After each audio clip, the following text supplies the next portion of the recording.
topic is counseling of HIV and adolescents at risk. And speaker Mr. Nirmal Jangle. Mr. Nirmal is currently working as a counselor at ART Center PJ Chandigarh. He holds an master's in social work from Kurukshetra University and brings over 2 decades of experience in counseling and community-based HIV interventions through his work with NGOs such as ICSW and VOICE.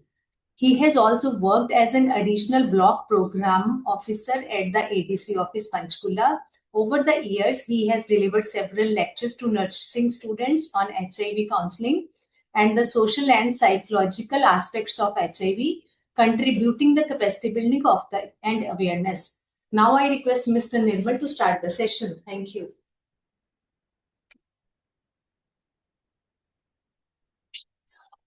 Thank you, Sonia.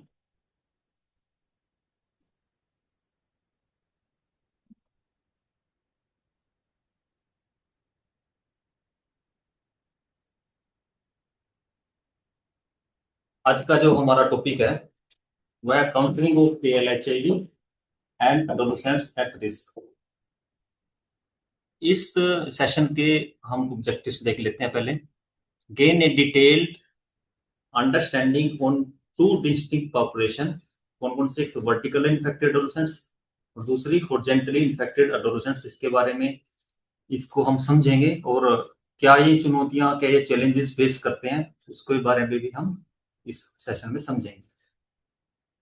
Understand की area of counselling for adolescents living with HIV।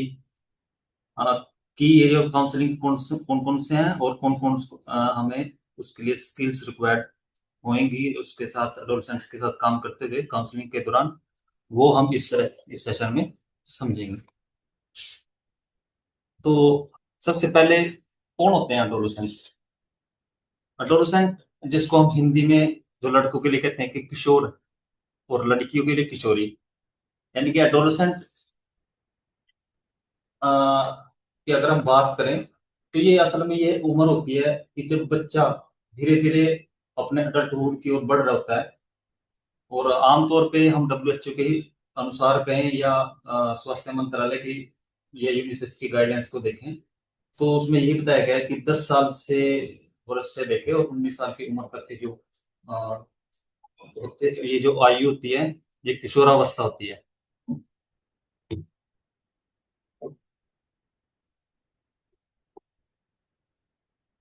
तो physical changes कौन कौन से होते हैं जिससे हम पहचान पाए कि किशोर है? तो सबसे पहले फास्ट बॉडी ग्रोथ। इनकी जो हाइट होती है, लड़कों में देख रहे हैं, पहले इनकी जो हाइट होती है, इनका जो वेट होता है, चौड़ाई होती है, वो बढ़ने लगती है। Growth of sweat and oil producing glands of the skin, development of muscles, growth of hair in pubic area, pubic region, armpit, chest and face। इनकी दाढ़ी मूछें आने लगती हैं। चेंज इन वॉइस, जो आवाज होती है वो भारी हो जाती है क्योंकि वोकल कॉर्ड जो थिक हो जाती है तो इसलिए उनकी आवाज भी में भी गहराई होती है और भारी आवाज हो जाती है उनकी। एनलार्जमेंट ऑफ पीनस और प्रोडक्शन ऑफ स्पर्म्स। और अगर लड़कियों की बात करें तो सेम फास्ट बॉडी ग्रोथ, इसकी हाइट वेट उनकी बढ़ने लगती है। और वही growth of sweat and oil producing glands of the skin, growth of here in pubic region and armpit, development of breast, widening of hips and first menstruation 10 साल से लेके 19 साल की उम्र तक की जो लड़की होती है उसमें पहला मेंस्ट्रुएशन पीरियड आ जाता है। असल में ऐसा कह सकते हैं कि जो डेवलपमेंट होती है ब्रेस्ट की उसके 2 या 3 साल के बाद यूजुअली फर्स्ट मेंस्ट्रुएशन हो जाता है। तो सबसे पहले ये देखते हैं हम कि जो 2 तरीके की पॉपुलेशन एडोलेसेंट में हमारे सामने होती है वो है एक तो वर्टिकली इन्फेक्टेड एडोलेसेंट्स और जो दूसरी है हॉरिजॉन्टली इन्फेक्टेड एडोलेसेंट्स। वर्टिकली जैसे कि हम समझते हैं, वर्टिकली क्या मतलब इन्फेक्शन कहाँ से आ रहा है एडोलेसेंट में, ऊपर से नीचे की तरफ आ रहा है। हमने लाइनें देखी होंगी, वर्टिकली लाइंस होती है, हॉरिजॉन्टली एक समानांतर लाइंस होती है। वर्टिकली मतलब जो ऊपर से आ रहा है, ऊपर मतलब कौन, ऊपर मतलब माता पिता से, उसके माता पिता से जो इन्फेक्शन बच्चे लेके आ रहे हैं या एडोलेसेंट लेके आ रहा है, तो वो वर्टिकली रूट है। और जो हॉरिजॉन्टली है, उसमें बचपन में या एडोलेसेंस के दौरान वो सेक्सुअल अगर कोई एक्टिविटी होती है, उससे एडोलेसेंट में कोई इन्फेक्शन आता है, या पेरेंटियल ट्रांसमिशन से, जैसे कि इंजेक्शन लग जाए या सर्जरी हो, या ब्लड ट्रांसफ्यूजन के दौरान, जैसे कि थैलेसीमिया के जो बच्चे होते हैं उनको बार बार ब्लड चढ़ाना पड़ता है, और बाई चांस कभी ऐसा हो जाए कि वो ब्लड इन्फेक्टेड हो और उसको चढ़े, उसको लगाया जाए और वो आ, उसको इससे इन्फेक्शन आ जाए, तो ये हॉरिजेंटली इन्फेक्टेड बच्चे होते हैं, एडोलेसेंट्स होते हैं। इसकी विशेषताएं क्या है, characteristics of adolescents with HIV. तो सबसे पहले vertically infected adolescents likely to be advance HIV stage. ये जो बच्चे, ये जो एडोलेसेंट्स होते हैं, इनमें एचआईवी का जो स्टेज होता है वो बहुत एडवांस होता है। ऐसा क्यों? क्योंकि लॉन्ग ड्यूरेशन ऑफ इन्फेक्शन है। कब से ले रहा है इन्फेक्शन को? अब बर्थ से ले रहा है, मतलब अपने जब उसका जन्म हुआ तब से उसने अपनी माँ से वो उसको इन्फेक्शन लिया, और कब तक, जब तक वो एडोलेसेंट्स में जैसे उसका टेस्ट किया, पकड़ में आया, तब तक वो मतलब उसके अंदर इन्फेक्शन है। एचआईवी एक्टिव है कब? 10 से 15 साल तक, क्योंकि एडोलेसेंट की एज ही हम बता रहे हैं कि 10 साल से लेकर 19 साल तक की जो बीच का पीरियड है वो एडोलेसेंट में गिना जाएगा। अगर वो 10 साल में भी हमने उसका टेस्ट किया, पकड़ में आया, तो 10 साल तक एचआईवी एक्टिव है। तो एडवांस एचआईवी स्टेज है, उसका रीजन है कि वो लॉन्ग ड्यूरेशन ऑफ इन्फेक्शन है। अच्छा, दूसरा क्या है, डायग्नोज भी डिले होता है,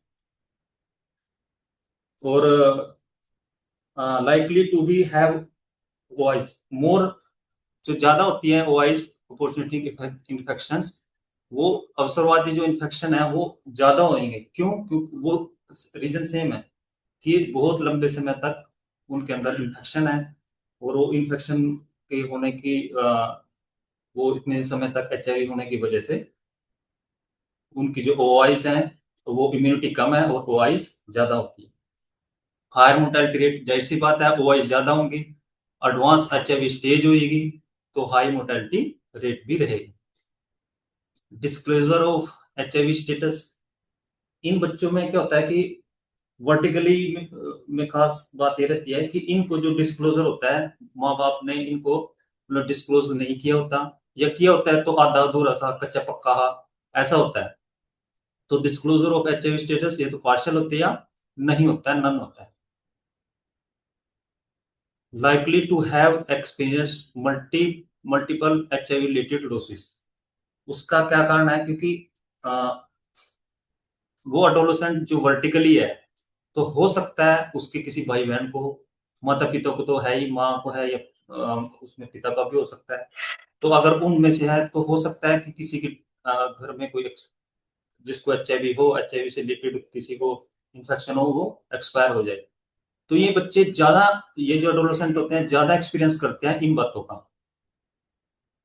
experience stigma early in life, school में, घर पर, हेल्थ केयर में, ये स्टिग्मा को महसूस करते हैं स्कूल में, इसलिए क्योंकि जो ये बच्चे वर्टिकली होते हैं तो इनमें इन्फेक्शन बहुत देर से इनके अंदर, शरीर के अंदर होता है, और इनकी जो ओआईज होती हैं, ओआईज रहेंगी तो बार बार क्लिनिक या एआरटी सेंटर आना पड़ेगा, डॉक्टर को दिखाने के लिए जाना पड़ेगा।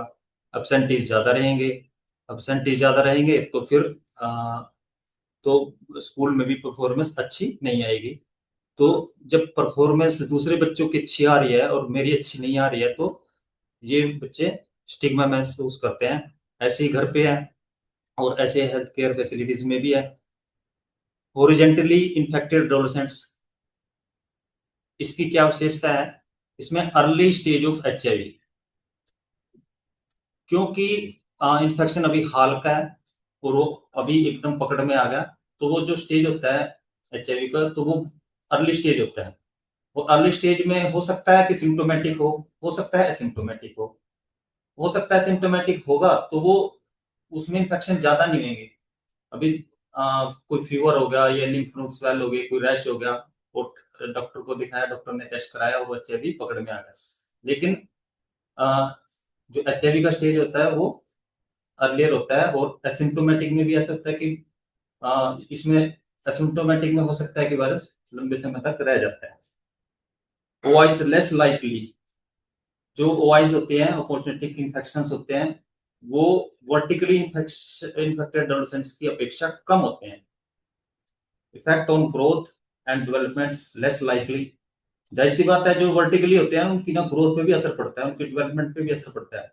लेकिन जो हॉरिजॉन्टली इन्फेक्टेड एडोलेसेंट्स होते हैं, इनमें इनकी ग्रोथ और डेवलपमेंट पे इतना ज्यादा असर नहीं पड़ता, क्योंकि जो इन्फेक्शन होता है वो इतना लॉन्ग ड्यूरेशन का इन्फेक्शन नहीं होता।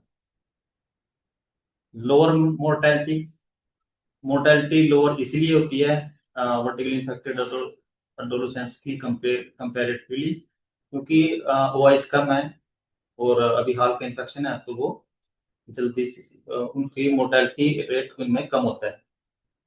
If assessing HIV services, likely to know status. Next, likely to lack familial, social and clinical support. देखो सपोर्ट सिस्टम जो हॉरिजॉन्टली इन्फेक्टेड जो एडोलेसेंट्स होते हैं, इनको ये अपने स्टेटस को छुपा के रखते हैं। क्यों? क्योंकि ये इससे ब्लेम, स्टिग्मा की वजह से दूसरा क्या कहेगा, और इसी वजह से इनकी पुअर अडेरेंस भी रहती है।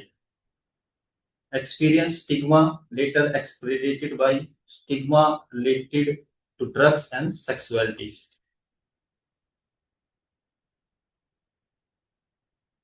Challenges faced by LHIV, ALHIV. कौन कौन सी ऐसी चुनौतियां हैं, जो कौन कौन से ऐसे चैलेंज हैं जो एडोलेसेंट जो एचआईवी से ग्रसित भी हमें फेस करते हैं। देखो, एडोलेसेंट की अपने एक चैलेंज है, और वो एडोलेसेंट जिसको चैलेंज है, वो चैलेंज एडोलेसेंट्स को लेके तो है ही, लेकिन साथ में उसको एचआईवी इन्फेक्शन भी है, तो उनके जो चुनौतियां हैं, उनके जो चैलेंज हैं, वो डबल हो गए अब।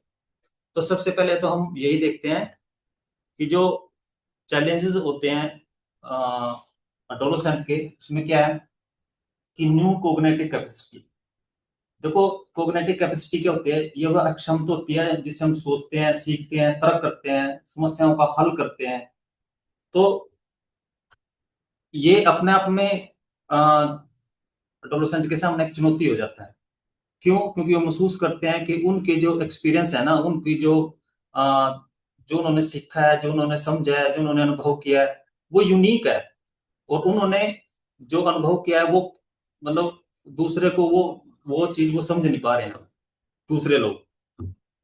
अच्छा, दूसरा, ये आइडियलिस्टिक में ज्यादा, आदर्शवाद में ज्यादा रहते हैं, तो रियलिस्टिक कुछ और होता है और आइडियलिस्टिक थिंकिंग में क्लैश होता है।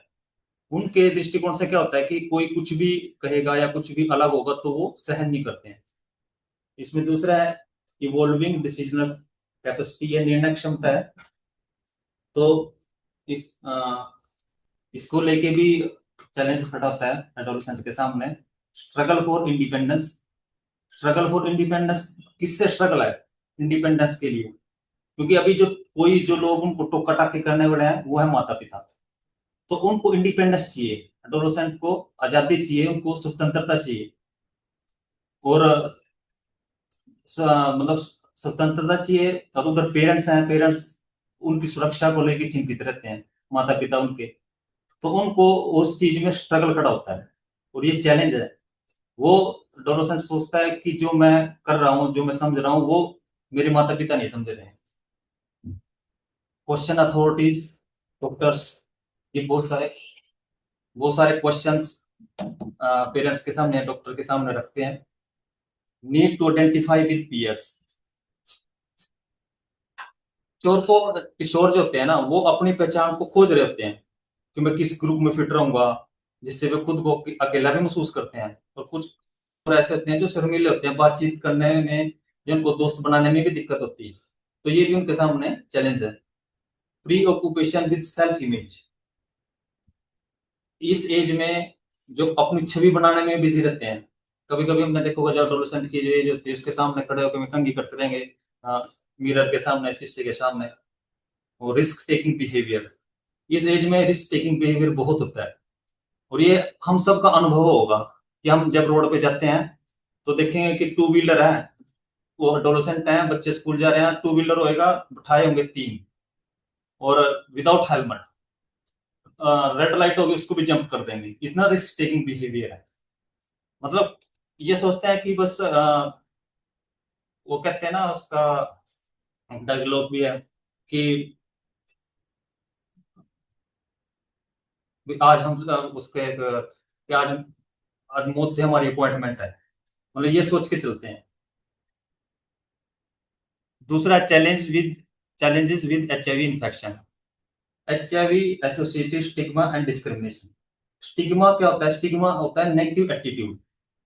स्टिग्मा यानी कि self stigma, social stigma, self के प्रति शेम, गिल्ट, ये अपने आप में एक चैलेंज है। और डिस्क्रिमिनेशन, अनफेयर ट्रीटमेंट, एचआईवी को लेके कई बार इनके साथ भेदभाव की स्थिति भी आ जाती है, वो भी एक चैलेंज है। Chronic disease require daily medicine, क्योंकि एचआईवी की जो मेडिसिन है एआरटी वो लाइफ लॉन्ग चलती है, क्योंकि क्रोनिक डिजीज है। और लाइफ लॉन्ग चलने के कारण ये अपने आप में एक चैलेंज हो जाता है एडोलेसेंट के सामने कि वो लंबे समय तक ये मेडिसिन उसको लेते रहना है। Long term morbidities related to both HIV itself and its treatment, लंबे समय तक की जो बीमारियां हैं, देखो HIV लाइफ लॉन्ग वायरस है और उसका जो ट्रीटमेंट भी है वो भी लाइफ लॉन्ग चलेगा। तो इसलिए लंबे टाइम तक जब एआरटी चलती है तो कुछ समस्याएं इसमें हम देख सकते हैं, देखी जाती हैं, जैसे कि सीकेडी की समस्या आती है, फैटी लीवर हो जाता है, ब्लड शुगर हाई हो जाता है, और कैंसर का रिस्क भी बढ़ता है। इसका ट्रीटमेंट चलते हैं तो वो लंबे लंबे ट्रीटमेंट चलते हैं, तो एक अपने आप में चैलेंज है। Associated adverse socio economic conditions, HIV infection का सामाजिक और आर्थिक, सोशियो इकोनॉमिक कंडीशन पर भी बुरा प्रभाव पड़ता है, क्योंकि लाइफ लॉन्ग ट्रीटमेंट है, बार बार ट्रैवल करना पड़ता है एडोलेसेंट को, और मेडिसिन लेने के लिए ही बार बार ट्रैवल करना पड़ेगा। और हो सकता है बीच में कोई ओआईएस भी हो, उसके लिए भी दिखाने के लिए आरटी सेंटर आना पड़े, जिससे क्या होता है कि खर्च बढ़ जाता है।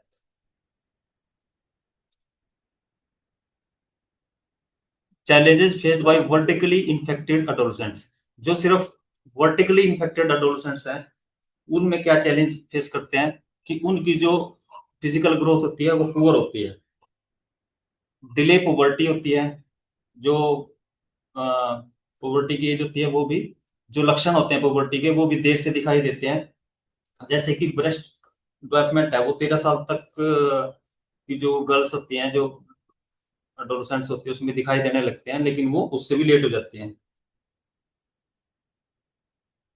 Impaired bone health, bad performance in school, जाहिर बात है बैड परफॉर्मेंस स्कूल, जैसे हम पहले बात भी कर रहे थे कि बैड परफॉर्मेंस स्कूल क्यों होता है, क्योंकि एब्सेंटीज ज्यादा होते हैं, बार बार उनको दिखाने के लिए हॉस्पिटल आना पड़ता है, और बार बार जब दिखाने के लिए आएंगे तो उनकी एब्सेंटीज रहेगी और स्कूल में भी परफॉर्मेंस अच्छी नहीं रहेगी। दूसरा उनकी मेंटल स्टेटस भी या मेंटल कैपेसिटी भी कहें, जो वर्टिकली है, मतलब जो बचपन से एचआईवी को ले रहे हैं, वो हॉरिजॉन्टली इन्फेक्टेड एडोलेसेंट्स की अपेक्षा में थोड़े कम रहते हैं, उनका परफॉर्मेंस कम रहता है। Metabolic complications, psychiatric and behaviour problem, stigma and discrimination, treatment related side effects होते हैं इनको ज्यादा, और ट्रीटमेंट फेलियर मतलब अटेंडेंस अच्छी नहीं रहेगी तो वर्कलोड हाई रहेगा, और हाई रहेगा मतलब मोर देन 1000 कॉपीज पर एमएल से भी ज्यादा रहेगा, CD4 डाउन रहेगा, नए नए ओआईज आ रहे होंगे। Impact on life, career and relationships, उस पर प्रभाव पड़ता है। Delay development, cognate flattering adherence, adherence उनकी अच्छी नहीं रहती। Cognitive and memory impaired, memory impairment, क्योंकि मेंटल फंक्शन अच्छे से नहीं होते, तो इसलिए उनकी अटेंशन, लर्निंग, जो रीजनिंग, प्रॉब्लम सॉल्विंग भी अच्छे से नहीं कर पाते, और इस वजह से उनकी स्कूल में भी परफॉर्मेंस अच्छी नहीं रह पाती। Challenges faced by horizontally infected adolescents. तो सबसे पहले क्या चैलेंज है उसमें? हिडन अटेंट डिजीज है। क्यों है हिडन अटेंट डिजीज? स्टिग्मा और डिस्क्रिमिनेशन के कारण, फियर ऑफ रिजेक्शन फैमिली से या फ्रेंड से, और फियर ऑफ ब्रीच कॉन्फिडेंशियलिटी, इस वजह से difficulty to reach health services को असेस नहीं कर पाते। क्यों? क्योंकि सोशल बैरियर है, इकोनॉमिक बैरियर भी है। अडोलसेंट है, तो अडोलसेंट तो वो एज है ना जो बच्चे पढ़ रहे होते हैं। वो जरूरी नहीं है कि वो काम कर रहे हो, कहीं नौकरी कर रहे हो या उनका कहीं जॉब लग गई उस समय पे। ऐसा नहीं है, क्योंकि 10 साल से 19 साल की उम्र है, तो जब उनको हेल्थ फैसिलिटीज तक या हेल्थ जो सर्विसेज असेस भी नहीं अच्छे से कर पाते। उसका रीजन है क्योंकि जब वे जाएंगे तो पैसे मांगने पड़ेंगे घर वालों से, और घर वाले जब पूछेंगे तो वो, हो सकता है वो जेंटली इन्फेक्टेड एडोलेसेंट है तो वो नहीं भी बताना चाहिए, उस समय डिस्क्लोजर ना हो, ना उस समय बता रहा हो, या फिर पहले उसने नहीं बताया हो। डिस्क्लोजर डायलेमा है, वे कंफ्यूज होते हैं कि किसको डिस्क्लोज करें और किसको बताएं, किससे हम पूछें। और आजकल तो मोबाइल का टाइम है और जमाना है, तो गूगल पे सर्च कर करके देखते हैं। तो ये चैलेंज है प्रेजेंटली इन्फेक्टेड एडोलेसेंट्स के सामने। Lack of adequate youth friendly testing facilities, वो हम सभी को पता है, हॉस्पिटल्स भरे पड़े हैं, और यूथ फ्रेंडली टेस्टिंग फैसिलिटीज का मतलब अभाव है। Lack of support, family support, peer support, health care support, community support, इनमें से हॉरिजॉन्टली इन्फेक्टेड एडोलेसेंट्स के पास ये किसी भी तरीके की सपोर्ट नहीं होती, क्योंकि डिस्क्लोजर ही नहीं है। डिस्क्लोजर किसको करें, यही एक डायलमा है। Late entry into HIV care, delayed HIV detection, देर से डिटेक्ट होता है एचआईवी का। वो क्यों? क्योंकि जब कोई एआई ओ आई आती है, कोई इन्फेक्शन आता है, तभी डोलोसेंट दिखाने के लिए जाता है डॉक्टर्स के पास। जब डॉक्टर्स को दिखाने जाएगा, वो टेस्ट लिखेगा, टेस्ट में जब होगा तो हो सकता है कि जब एसिम्प्टोमेटिक फेज हो तो वो देर तक वो एचआईवी केयर में आई ना। और इसमें engagement and retention in HIV care. Engagement होता है कि एचआईवी का डायग्नोस करना और उसका ट्रीटमेंट से जोड़ना, और रिटेंशन है कि उसको लगातार रेगुलर फॉलो पे रहना, एआरटी अडेरेंस अच्छे से रहना। ये अपने आप में एक चैलेंज है जो हॉरिजॉन्टली इन्फेक्टेड एडोलेसेंट्स हैं। कॉमन चैलेंज कौन कौन सी ऐसी चुनौतियां हैं जो कॉमन है दोनों में, वर्टिकली में भी और हॉरिजॉन्टली इन्फेक्टेड एडोलेसेंट्स में? पहला, adverse family and social environment with poor support. हो सकता है कि पुअर कम्युनिकेशन हो, जो एडोलेसेंट होता है खासकर हॉरिजॉन्टली, उन्होंने घर पे डिस्क्लोज ही नहीं किया, ये पुअर डिस्क्लोजर है। अच्छा, कई बार क्या होता है कि जो वर्टिकली में खासकर कि पेरेंट्स में से किसी एक का लॉस हो जाता है या दोनों एक्सपायर हो जाते हैं, तो घर की जो स्थिति होती है, घर का जो एनवायरनमेंट होता है बड़ा ही एडवर्स होता है, विपरीत होता है उनके, और वो अपने आप में चैलेंज है। केयर गिवर पे भी हो सकता है, उस केयर गिवर जो घर पे है उसके ऊपर ही बर्डन हो, काफी इकोनॉमिक प्रॉब्लम हो, क्योंकि खासकर वर्टिकली में अगर उसको, उसके फादर साहब को भी है, उसके पिताजी को है, तो वो खुद को दिखाने भी आ रहा है, काम करने भी जा रहा है, उसको इन्फेक्शन है तो वहां पे वो गया तो उसकी आज दिहाड़ी भी नहीं लगी, उसकी छुट्टी लेनी पड़ी, तो इकोनॉमिक कंडीशन भी अच्छी नहीं होती है। तो ये कॉमन चैलेंज है दोनों में। Difficulty in cope up with HIV and its impact on various aspect of their life. देखो, जैसे हम पहले बात कर रहे हैं कि लाइफ लॉन्ग एआरटी चलनी है, उस पर डिपेंड रहना है, और यही नहीं, बीच में वॉइस आने का भी डर है क्योंकि इम्यूनिटी कम है। दूसरा क्या है कि इसमें सोशल स्टिग्मा और डिस्क्रिमिनेशन है। इसमें साइकोलॉजिकल इम्पैक्ट भी पड़ता है, चिंता होती है, तनाव, डिप्रेशन होता है, कई कई बार गुस्सा आता है, खुद पे गिल्ट होती है। तो उन सब से ये इनमें दोनों में कॉमन चुनौती है। mental stress and risk of acquiring deviance and aggressive behavior. Mental stress रहता है और इस बात का रिस्क रहता है, इस बात के चांसेस रहते हैं एडोलसेंट में कि वो दूसरे जैसे अल्कोहल लेने लग गया, दारू पीने लग गया या ड्रग्स लेने लग गया या स्मोक करने लग गया, ऐसे ग्रुप के साथ वो जुड़ गया कि जो स्मोक करता है, जो जिनका रिस्की सेक्सुअल बिहेवियर होता है, मल्टीपल सेक्सुअल पार्टनर होंगे, अनप्रोटेक्टेड सेक्स करेगा, तो ये होता है। और एग्रेसिव बिहेवियर होता है, गुस्सा होएगा, पेरेंट्स से भी लड़ पड़ेंगे, तो ये इनमें ये कॉमन चैलेंज है। Difficulty in coping with relationships, following protected sexual practices and a greater risk of unwanted pregnancy. ये दोनों में ही कॉमन चैलेंज है। देखो, हम अगर जब काउंसलिंग करते हैं तो ये चीजें एडोलसेंट बताते नहीं है। बताएंगे कब? वे तब बताएंगे जब जो काउंसलर की है वो रेपो अच्छी होगी, उसका बॉन्ड अच्छा होएगा उसके साथ, तभी वो अपने रिलेशनशिप के बारे में बताते हैं। तो उससे बात करनी चाहिए, तो जब उससे बात करेंगे तब वो बताएगा, तो उसको हम बता सकते हैं। और जैसा एडोलसेंट है हमारे सामने, उसके अकॉर्डिंग ही उसको हम सेक्सुअल प्रोटेक्टेड सेक्सुअल प्रैक्टिसेस बता सकते हैं, कॉन्डोम यूज के बारे में उसको बताना है।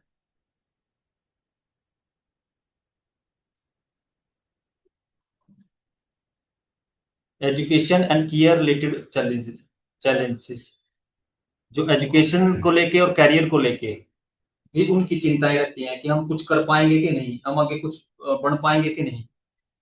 और ये दोनों में ही रहता है, क्योंकि हम आगे कैसे, शादी कैसे होगी, और हम सारी उम्र ये दवाई लेनी है, आगे पता नहीं जॉब लगेगी कि नहीं लगेगी, कैसे होगा। अगर किसी का गोल है, किसी के, अभी हम जब आगे गोल की बात भी करेंगे, कईयों के गोल होता है कि हम बाहर जाके पढ़ें, तो उनके दिमाग में यही रहता है कि अभी एचआईवी है, सारी उम्र दवाई खानी है, बाहर जाके कैसे पढ़ सकते हैं। वो मेरा दोस्त है, वो तो बाहर चला गया, वो पर मुझे भी फॉरेन में जाके पढ़ाई करनी थी, लेकिन दवाई कैसे वहां खाएंगे, कैसी, ऐसी ऐसी वो चैलेंज होते हैं जो उनके सामने कैरियर को लेके रहते हैं। काउंसलिंग नीड्स ऑफ एलएचआईवी, इसको हम तीन हेडिंग में बांट सकते हैं। पहला, care and treatment.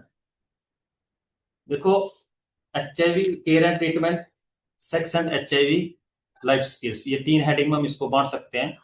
Care and treatment में अंडरस्टैंडिंग एचआईवी, उसको समझ होनी चाहिए एडोलसेंट को कि एचआईवी क्या है। पहले तो उससे ही जानने की कोशिश करना है, उससे ही पूछना है कि एचआईवी को लेके उसकी क्या समझ है, वो क्या सोचता है एचआईवी को लेके, क्या समझता है इसको लेके। तो उसको ये समझ होनी चाहिए कि ये एचआईवी है, जस्ट एक वायरस है, ये कोई एड्स नहीं है। अभी एचआईवी है, वायरस है, इसको मैनेज किया जा सकता है एआरटी से। मेडिसिन खाएंगे तो कोई दिक्कत नहीं है उसमें, लाइफ लॉन्ग एचआईवी रहेगा।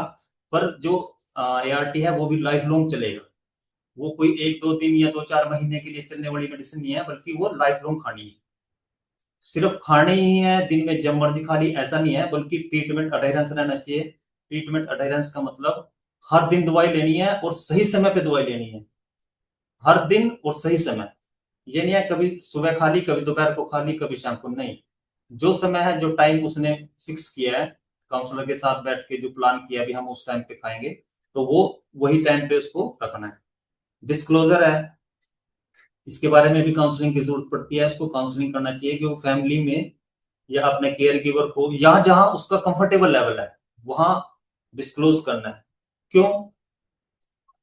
वो इसलिए करना है क्योंकि देखो, डिस्क्लोजर क्या है, डिस्क्लोजर तो एक लंबी चलने वाली प्रक्रिया है। वो 1-2 दिन में आते ही जैसी है वो तुरंत उसको फोर्स कर देना भाई नहीं डिस्क्लोज करना, ऐसा नहीं। डिस्क्लोजर क्या है कि लंबी चलती है प्रक्रिया, उसमें बार बार मोटिवेट करना पड़ता है उसको, पेरेंट्स को भी करना पड़ता है, जो पेरेंट्स ने बच्चे को नहीं बताया होता है, एडोलेसेंट को नहीं बताया होता है, और एडोलेसेंट को भी मोटिवेट करना पड़ता है कि वो डिस्क्लोजर कर अपने फैमिली में केयर गिवर को, या जहां उसका कंफर्टेबल लेवल है वहां बताए।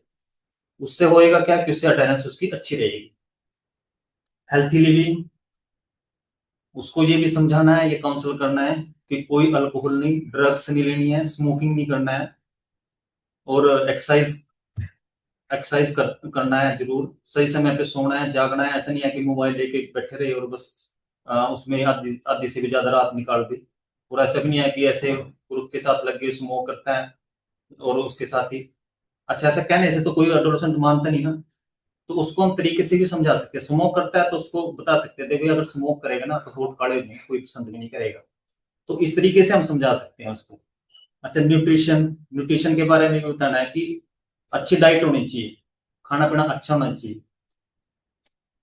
अच्छा, काउंसलिंग न्यूट्रिशन के बारे में अच्छे से बता भी सकता है। उसका रीजन ये है क्योंकि जब इनकी ट्रेनिंग करते हैं ना, पहले जब काउंसलर के लिए सिलेक्शन होता है तो उसमें जब उनकी ट्रेनिंग कराते हैं तो उसमें न्यूट्रिशन का एक होता है, उसमें बताते हैं कि 50 रुपए में भाई, ये 50 रुपए में न्यूट्रिशन डाइट बनाओ।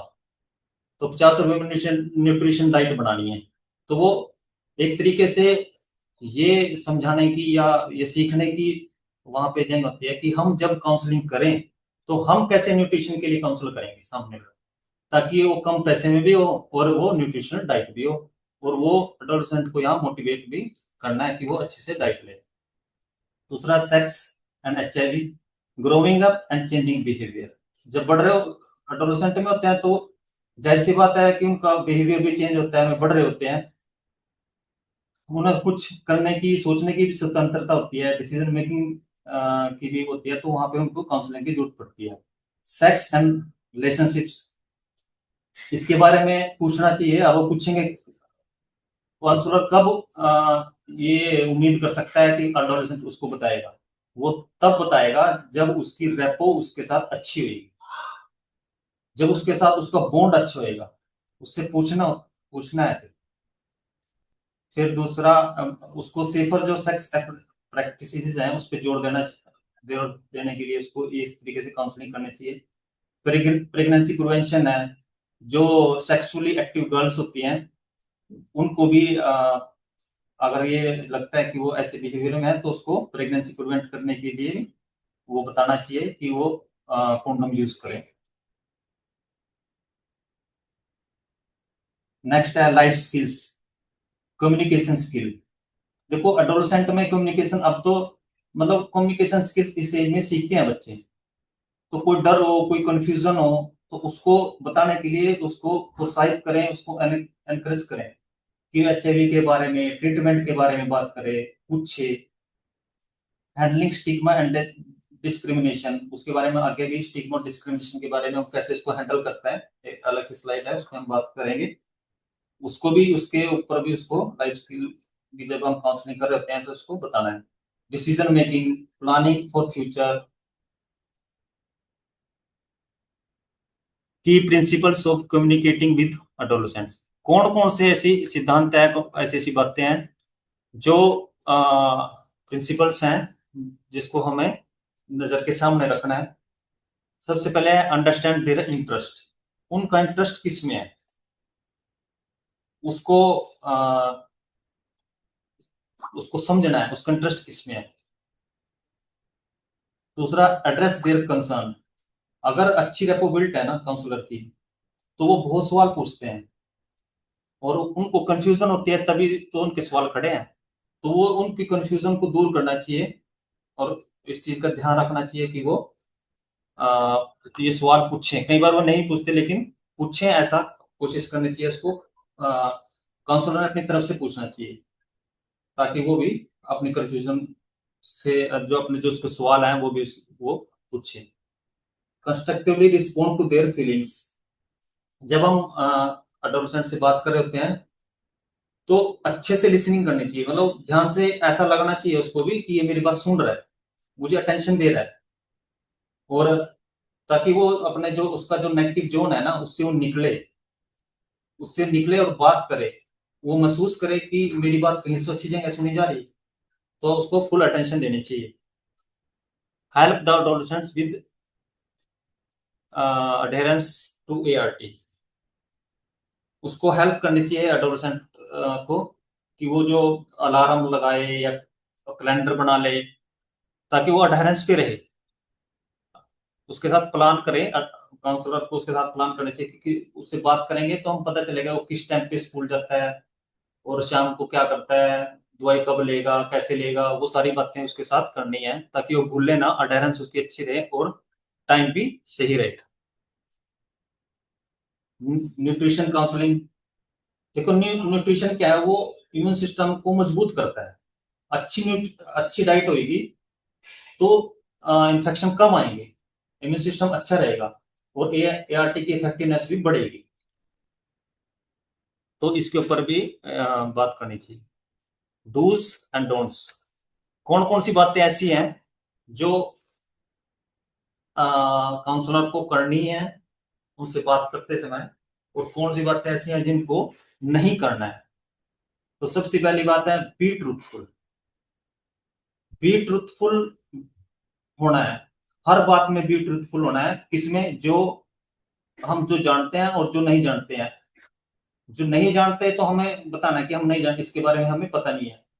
अच्छा, दूसरा क्या है कि गोपनीयता की बात करते हैं हम उसको कहते हैं कि आपकी कही हुई बात कहीं भी हम डिस्क्लोज नहीं होगी, आप निश्चिंत होकर अपनी बात कहें। तो बी ट्रूथफुल, ये वाकई में होना चाहिए कि उसकी कही जो बात है, उसकी जो शेयर की पर्सनल जो बात है वो किसी के साथ शेयर ना हो। Be professional and technical competent, use words and concept that they can understand and relate to assess if they understand. जो हम उनको उनसे साथ बात करते समय जो हम वर्ड शब्दों का भी इस्तेमाल करते हैं ना, वो भी ऐसे होने चाहिए जो उनको समझ में आए। कॉमन से शब्द होने चाहिए, ऐसे शब्द जैसे कॉमन से शब्द क्या है, जैसे हम CD4 हवाई लोड की तो बात काउंसलर हर बार ही करते हैं ना, जब भी वो हमारे सामने आता है तो हम उससे समझाते हैं कि अब आपका वायर लोड होगा, CD4 इतना है।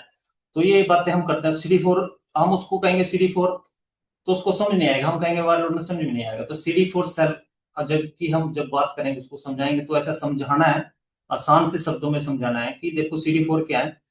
वो बिल्कुल एक देश की तरह है, अपने शरीर को मान लो। जैसे देश में क्या होता है, बीएसएफ होती है, वो क्या करती है कि बॉर्डर पे रहती है, कोई जब भी कोई दुश्मन बाहर से आता है तो उससे रक्षा करती है हमारी, उसके साथ फाइट करती है, वो देश को सुरक्षित रखती है। CD4 का भी बिल्कुल सेम ऐसा ही काम है। जब भी कोई इंफेक्शन, कोई बैक्टीरिया, कोई वायरस शरीर में आता है तो CD4 उसके साथ फाइट करते हैं और ये जो सेल है उसको मार देते हैं और शरीर को सुरक्षित रखते हैं। ऐसे अगर हमने वायरल लोड के बारे में बताना हो तो कैसे बताएंगे कि वायरल लोड, लोड यानी वजन। अब जैसे पंजाब में कहते हैं गाड़ी कितना लोड आएगा, लोड मतलब वजन। तो वायरल लोड मतलब वायरस का कितना लोड। शरीर में ऐसे कितने वायरस हैं तो दवाई खाने के बावजूद भी एक्टिव है।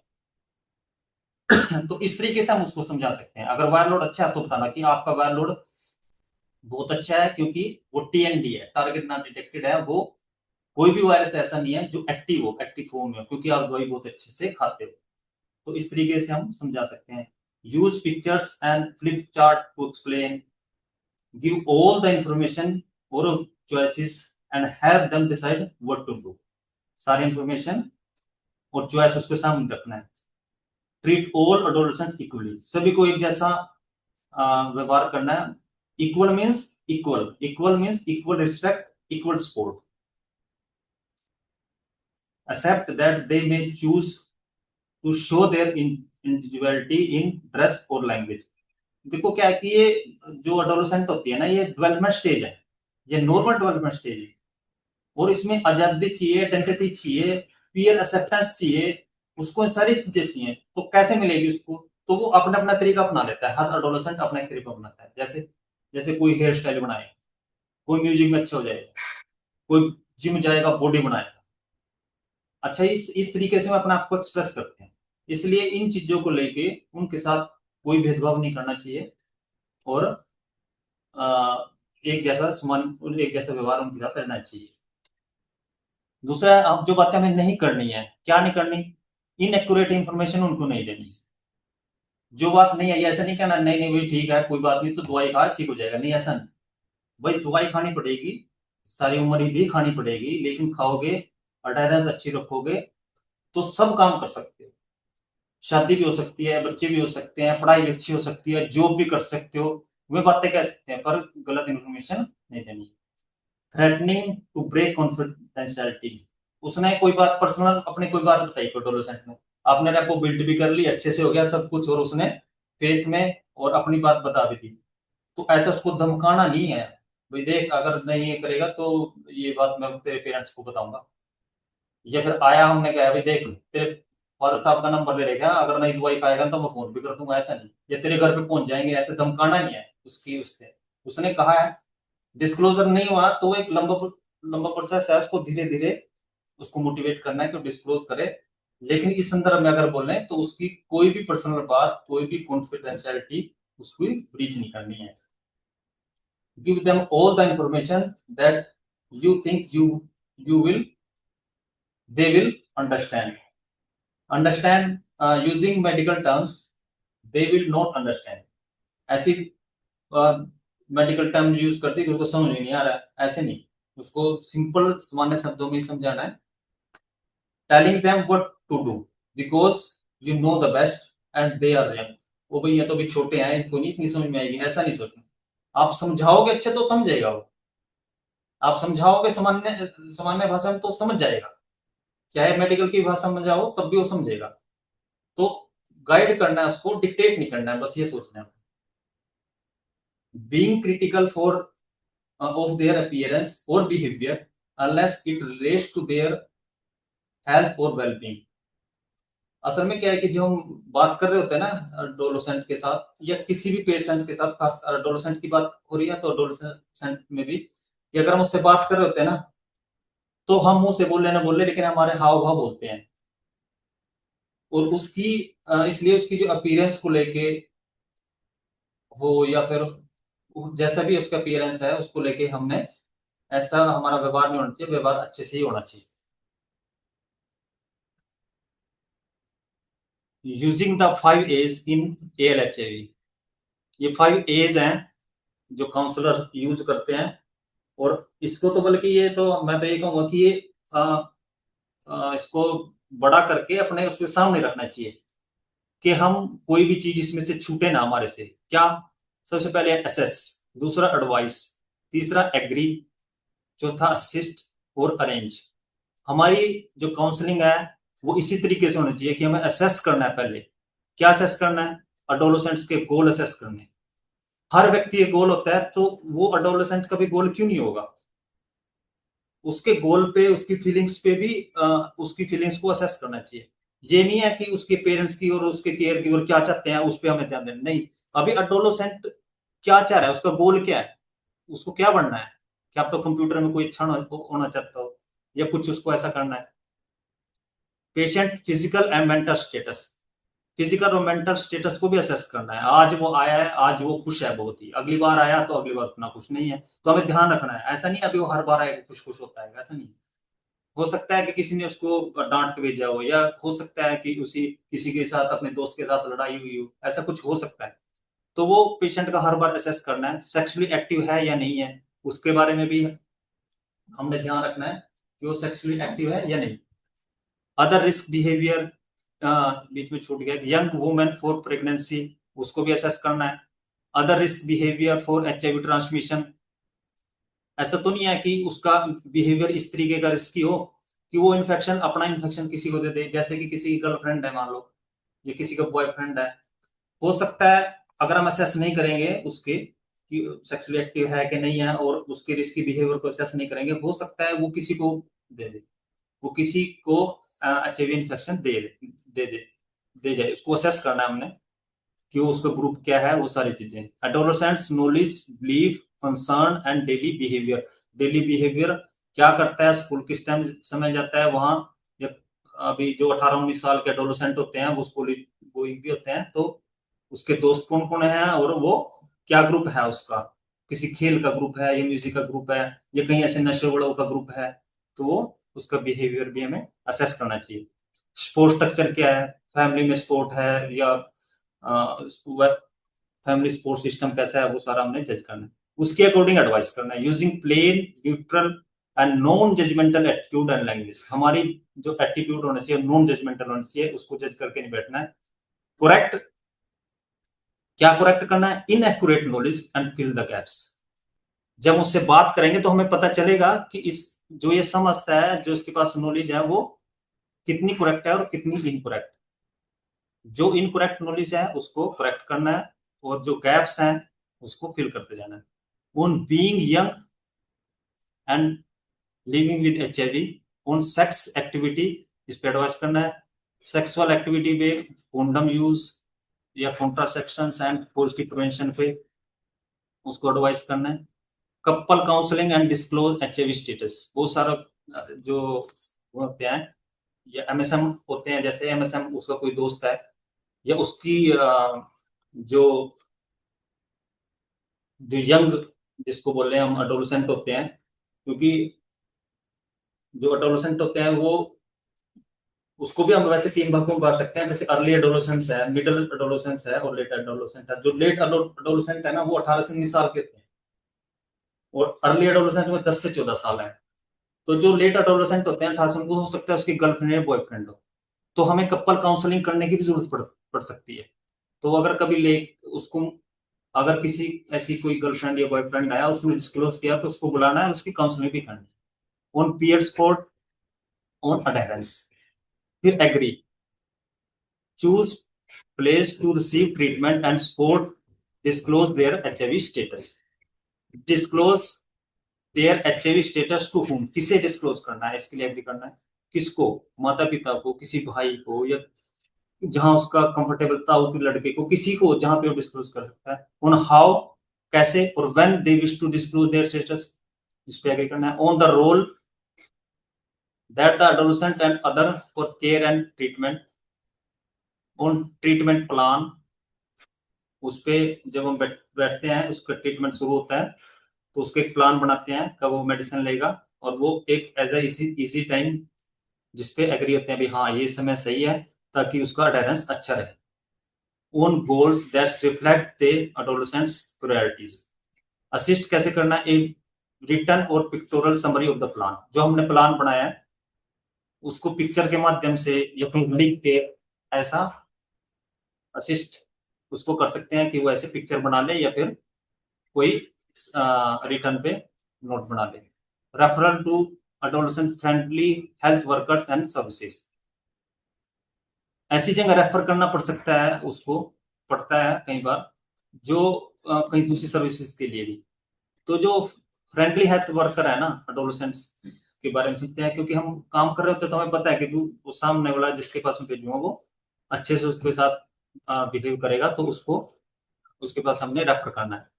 लिंक टू स्पोर्ट सर्विसेज, जैसे बिहार में उसको स्पोर्ट सर्विसेज के लिए उसको स्पोर्ट मिल जाती है, वहां लिंक कर सकते हैं।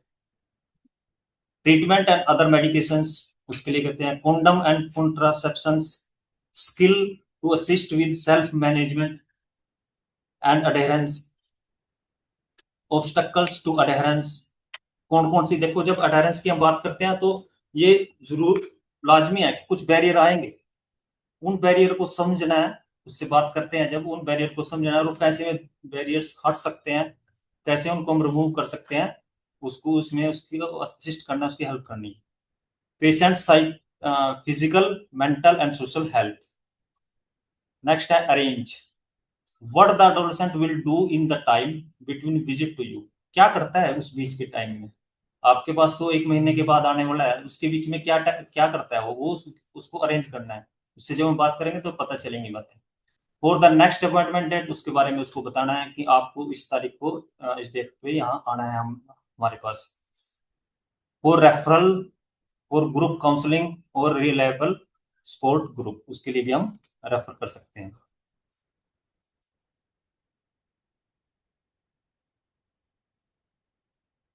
डिसाइड डिस्क्लोजर इन ALHIV, जैसे कि हम पहले बात करते आ ही रहे हैं, डिस्क्लोजर क्या है, वो एक दिन का काम नहीं है। Disclosure is a ongoing process. Decide when, how and to whom to disclose their HIV status, कब, कैसे और किसको डिस्क्लोज करेगा, सही समय पर, सही उम्र में। एक उम्र कभी होता है कि कितना डिस्क्लोज करना है, सही समय पर, शांत माहौल में, मानसिक स्थिति को भी समझना है कि अभी डिस्क्लोज कर सकता है कि नहीं। वो कैसे करना है HIV को, देखो क्या है कि कोई भी चीज बड़ी हो ना, हम उसको कैसे, कोई चीज छोटी है हम उसको कैसे प्रस्तुत कर रहे हैं, उसके ऊपर मैटर करता है कि वो कितना उसको बड़ा बड़ा बना सकते हैं।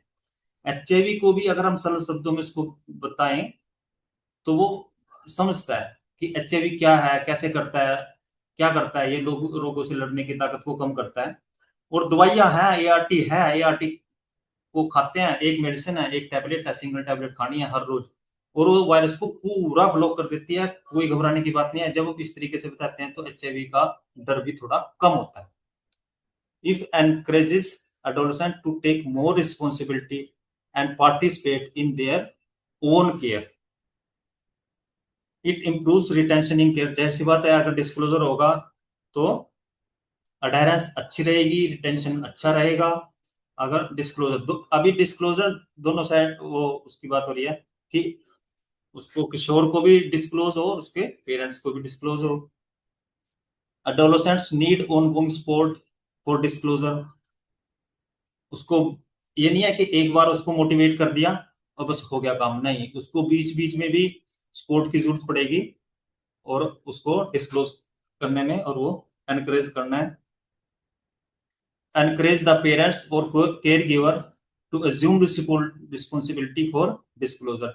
ये वर्टिकली जो इन्फेक्शन आ रहा है ना, उसकी बात हो रही है कि जो अपने माँ बाप से लेके आते हैं इन्फेक्शन को, तो उनके पेरेंट्स होते हैं, तो वे डिस्क्लोज करने में भी डरते हैं। क्यों?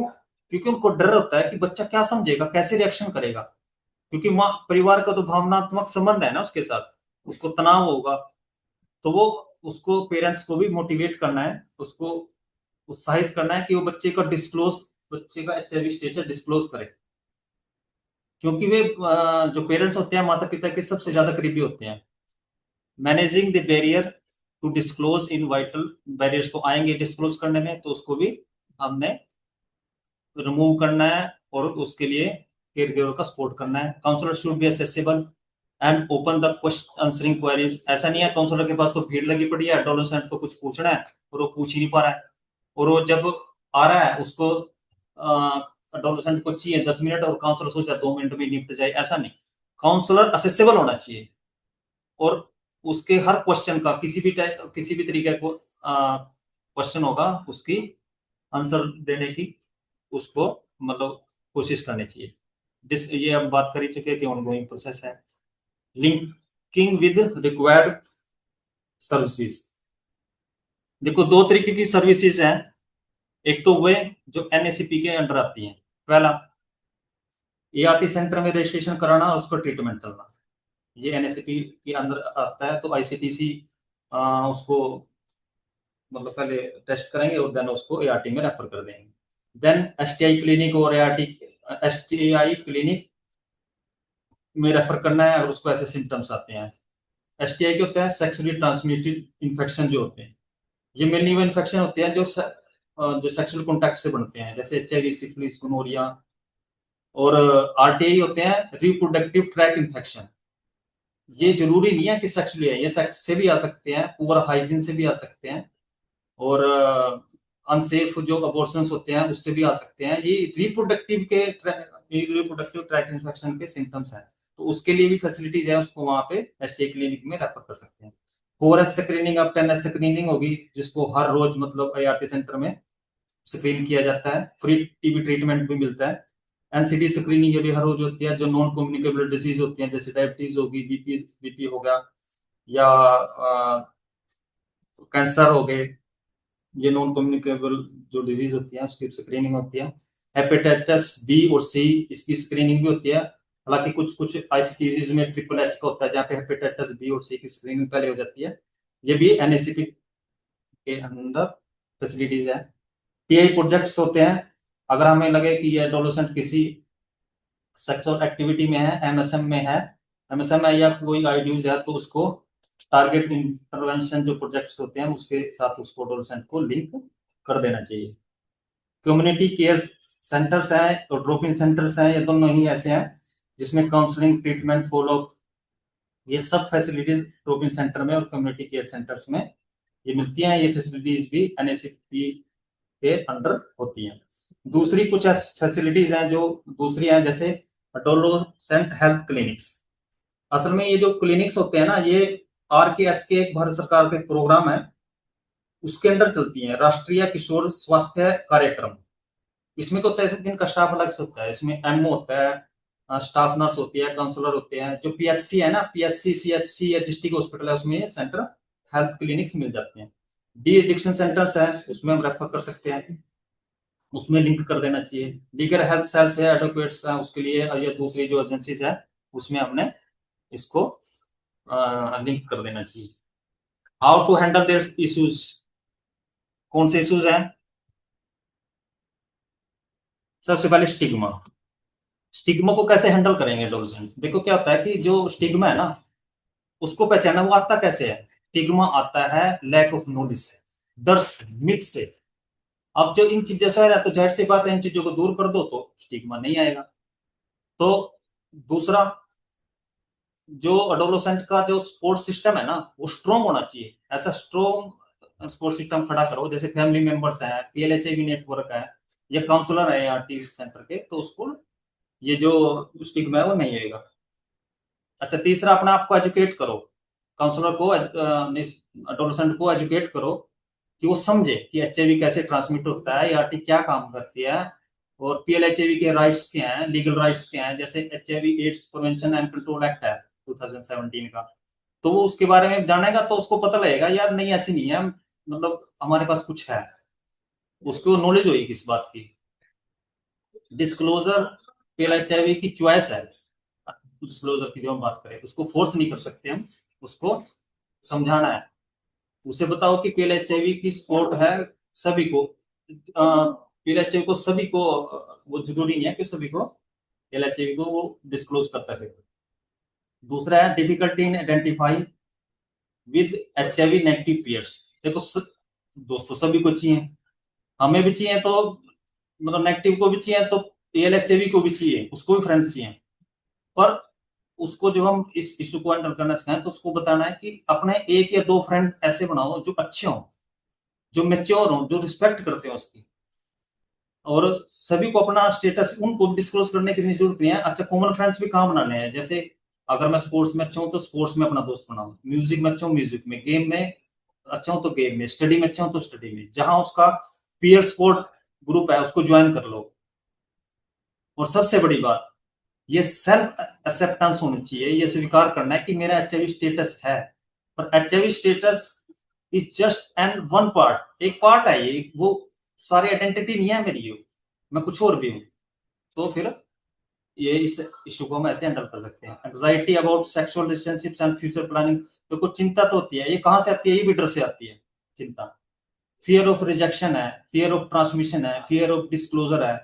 मैरिज को लेकर चिंता होती है, बच्चों को लेकर चिंता होती है, फ्यूचर में हेल्थ कैसी रहेगी, कैसे करेंगे। अच्छा, इसको रिड्यूस कैसे करना है?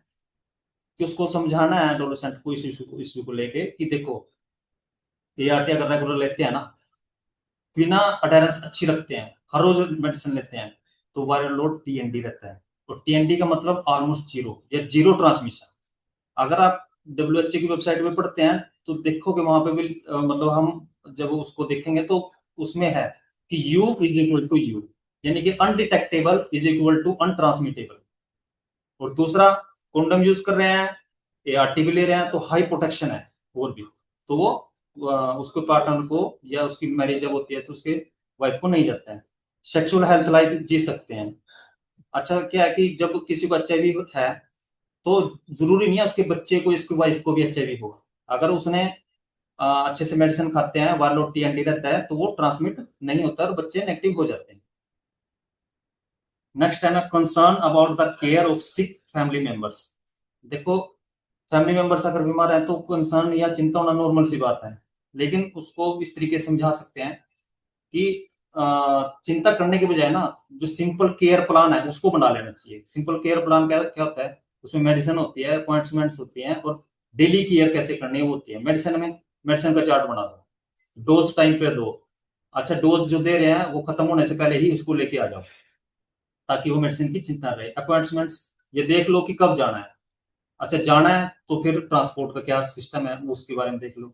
फिर डेली केयर में हाइजीन है, फूड है, रेस्ट है, ये कैसे करेंगे इसका एक चार्ट बना दो, तो इतना स्ट्रेस नहीं रहेगा। उसमें जहां ये देख लो कि कहाँ मुझे दूसरे की मदद चाहिए, फैमिली मेंबर्स की चाहिए, किसी पड़ोसी की है, जिस पड़ोसी की मैं हेल्प करता हूँ वो पड़ोसी मेरी भी हेल्प करेगा, तो उसकी हेल्प लो। ट्रांसपोर्टेशन में कैसे जाना है वो, ये सब जब हम किसी दूसरे की मदद लेंगे तो ये कंसर्न हट जाएगा। Concern about heading the family, कई बार कहते हैं एडोलेसेंट ही हेड हो जाता है, अभी माता पिता नहीं है, वर्टिकली में हो जाता है, कई बार पेरेंट्स भी एक्सपायर हो गए, फिर उसको वही हेड हो गया, एडोलेसेंट ही हेड हो गया, तो वो इतना बड़ा तो हुआ नहीं ना, इतना मेच्योर तो हुआ नहीं ना कि वो सब कुछ हैंडल कर ले। तो वहां पे उस इश्यू को जब ऐसा आता है तो उसको इस बात पे भी फोकस करना है कि ये सारी चीजें ऐसे कर सकते हैं जो हम ऊपर अभी बात कर रहे थे। साथ में ये भी उसको करना है कि हम हैं यहाँ पे, कोई इतना चिंता करने की बात नहीं, हम भी आपको यहाँ पे गाइड कर देंगे।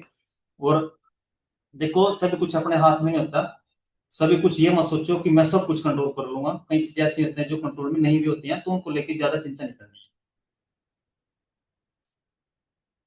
की मैसेज,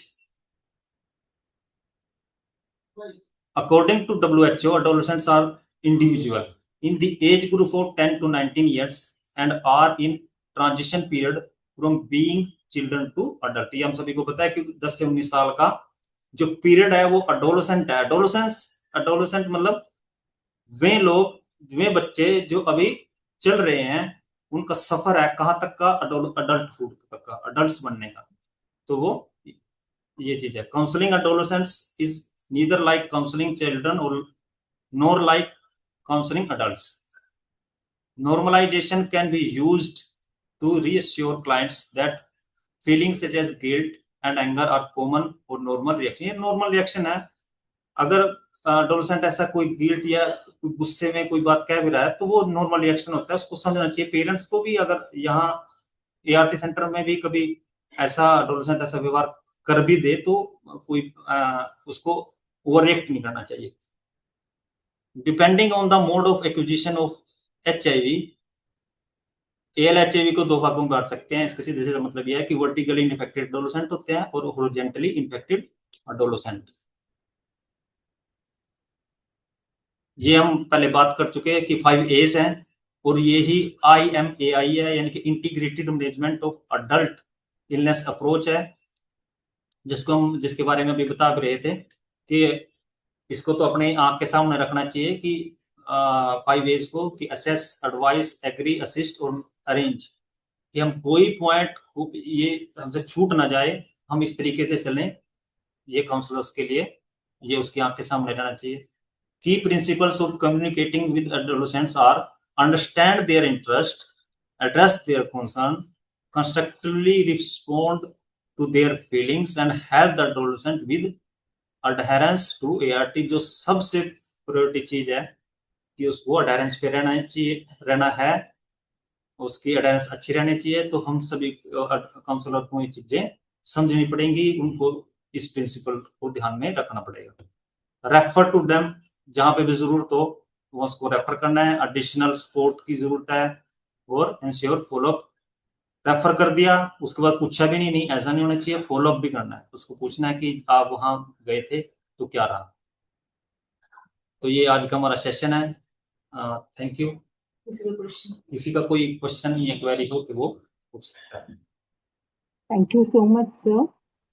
किसी का कोई सवाल हो तो आप प्लीज अनम्यूट कर सकते हैं, या तो चैट बॉक्स में अपना सवाल रख सकते हैं। कोई भी सवाल हो तो प्लीज आप अपना माइक अनम्यूट करें और सवाल पूछ सकते हैं।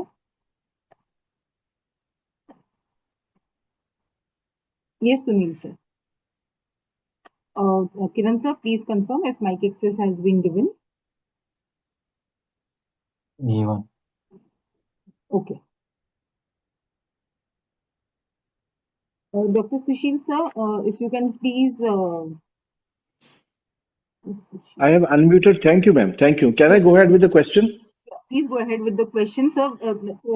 We would request your patience today. We are facing some technical problem, but you can go ahead with your question. I'll convey it to Nirmal sir. Thank you, Nirmal sir. I think बहुत ही बेहतरीन आपकी ये webinar रहा है, और बहुत ही तबीयत से आपने काउंसलिंग और एडोलेसेंस का जो समायोजन है बहुत ही बेहतरीन तरीके से बताया। My appreciation and best wishes to you. अच्छा सर, मेरा एक क्वेश्चन रहेगा। आपने शुरू में बताया कि दो तरह के एडोलेसेंस रहते हैं, वर्टिकल ट्रांसमिशन और हॉरिजॉन्टल ट्रांसमिशन।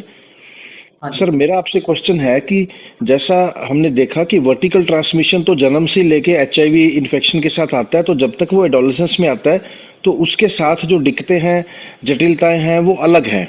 मेरा आपसे हाँ सवाल जी है कि क्योंकि वो वर्टिकल ट्रांसमिशन है और शायद हम ये उम्मीद कर रहे हैं कि उसके बर्थ सर्टिफिकेट के दौरान ही हमें उसके एचआईवी संक्रमण का पता चल चुका है।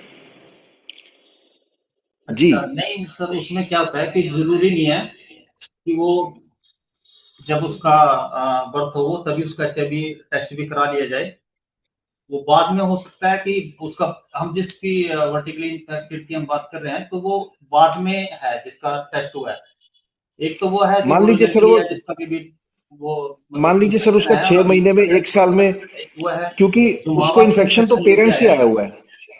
हाँ पेरेंट्स से सर आया है। क्यों, तो पेरेंट्स तो ऑलरेडी उनमें से एक दंपति तो डिक्लेयर्ड ही रहेगा पॉजिटिव सर। हाँ जी सर क्या। मेरा मानना है कि क्या वो बच्चा, मान लीजिए 6 महीने, 1 साल, 1.5 साल पे अगर एचआईवी पॉजिटिव डिक्लेयर हो गया है, डिक्लेयर होने पे उसको एआरटी पे आवाज। जोड़ दिया गया है। हेलो। अच्छा। So you can continue. Dr. Sushil sir, please continue. Okay, thank you ma'am.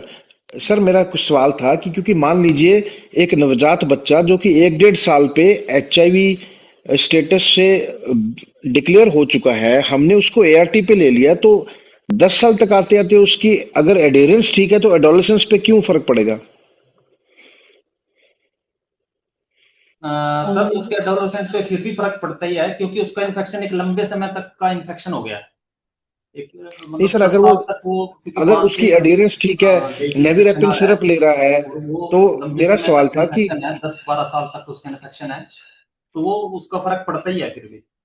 Okay okay. Sir sir, एक जैसे आप कह रहे हो ना, फर्क क्या पड़ेगा जब वो एडोलेसेंस होता है तो उसके चेंजेस आते हैं, तो उस टाइम थोड़ा सा खुद समझने लगता है, तो उसको तब कुछ पता चलता है कि हाँ भाई ये चेंजेस, ये एचआईवी है। तो उसको स्टिग्मा और वो चीजें तब डेवलप होती है, पहले तो उसको समझ नहीं होती वो। ओके बिल्कुल। ओके। जी। ठीक है सर, थैंक यू। ठीक है सर। और किसी का कोई सवाल हो तो प्लीज आप अनम्यूट करके सवाल पूछ सकते हैं।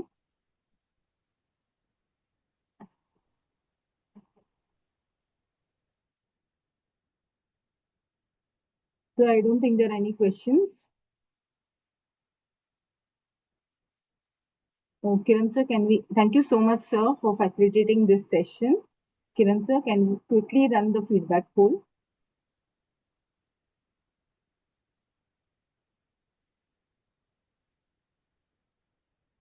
पति कॉल पे कॉल कर रहे हैं। Yeah. The feedback poll is now visible on your screen. सभी participants से request है कि please ये feedback poll attempt करें। टोटल 5 क्वेश्चंस है, आपको स्क्रॉल करना है और जो भी आंसर आपको सही लगे उस पे आपको क्लिक करना है।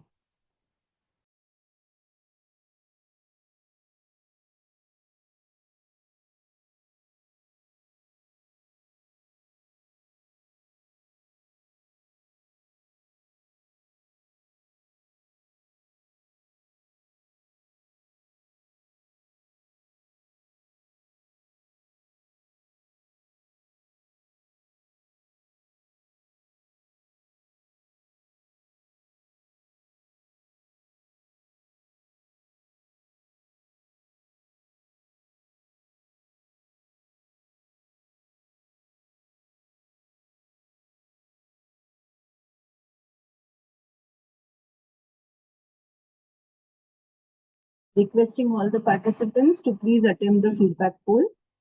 मीटिंग छोड़ने से पहले प्लीज फीडबैक पोल दे दीजिए, उसके बाद आप मीटिंग छोड़ सकते हैं।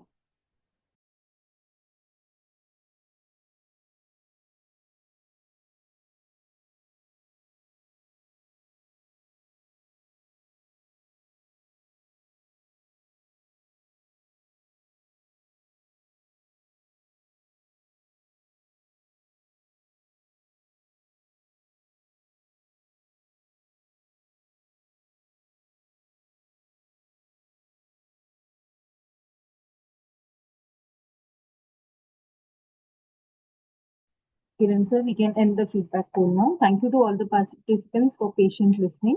we'll conclude this session now.